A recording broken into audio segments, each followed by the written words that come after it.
పల్నాడు జిల్లా వినుకొండలో ఓ వ్యక్తి టవర్ ఎక్కి హల్చల్ చేశాడు. రెండో భార్య కాపురానికి రావాలని వినూత్న నిరసనకు దిగాడు. అయితే గత కొంతకాలంగా తన భార్యతో గొడవలు జరుగుతున్నాయి. దీంతో ఆమె కాపురానికి రాకుండా పుట్టింటికి వెళ్లిపోయింది.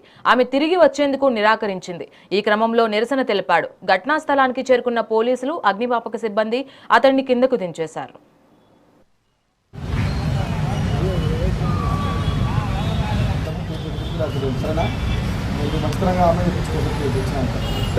ఆడికి భయం వేసింది ఆడికి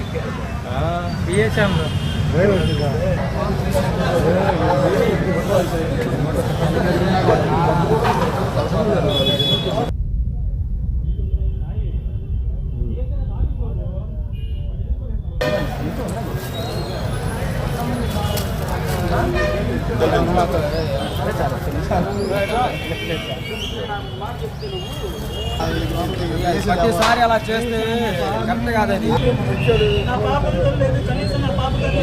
చేశారు. నువ్వు లేవు అప్పుడు రాజు